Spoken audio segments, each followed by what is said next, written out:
സംസ്ഥാനത്ത് ഭാരതാംബ വിവാദത്തോടെ സർക്കാരും രാജ്ഭവനും നേർക്കുനേർ പോരിലെത്തിയതാണ് നാം കണ്ടത്. അതായത് രാജേന്ദ്ര അർലേക്കർ അധികാരമേറ്റ ശേഷം സർക്കാർ ഗവർണറുമായി നല്ല ബന്ധം പ്രതീക്ഷിച്ചിരുന്ന രാഷ്ട്രീയ കേരളം കണ്ടത് മറ്റൊന്നാണ്. അതെ, ആരിഫ് ഖാന്റെ ഇരട്ടി പ്രഹരശേഷിയിലാണ് അർലേക്കർ. അതിന്റെ ഭാഗമായി തന്നെ ഗവർണറുടെ അധികാരം, ചുമതല എന്നിവ ചർച്ചയായിരുന്നു.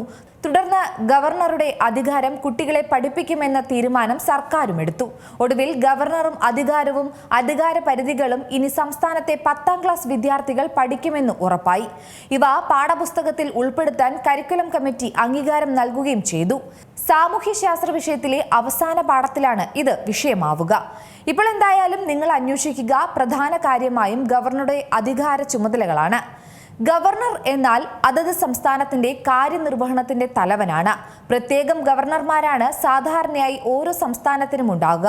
മാത്രമല്ല, ഒരു വ്യക്തിക്ക് ഒന്നിലധികം സംസ്ഥാനത്തെ ഗവർണറായി പ്രവർത്തിക്കാനും കഴിയും.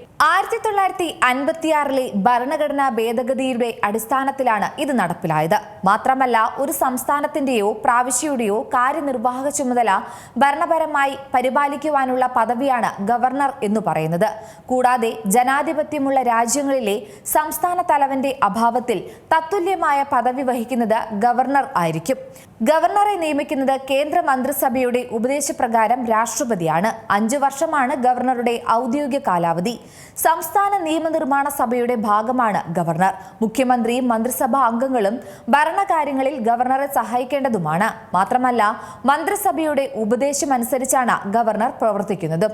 മുഖ്യമന്ത്രിയെ നിയമിക്കാനും നിയമസഭ പിരിച്ചുവിടാനും ബില്ലുകൾക്ക് അനുമതി നൽകാനുമുള്ള അധികാരം ഇന്ത്യയിലെ ഗവർണർമാരുടെ അധികാര പരിധിയിൽ വരുന്നതാണ്.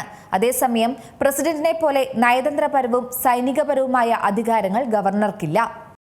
ഏറ്റവും പുതിയ വാർത്തകളും വിശേഷങ്ങളും വിരൽ തുമ്പിലറിയാൻ സീ മലയാളം ന്യൂസ് എല്ലാ ഡിജിറ്റൽ പ്ലാറ്റ്ഫോമുകളിലും ലഭ്യം.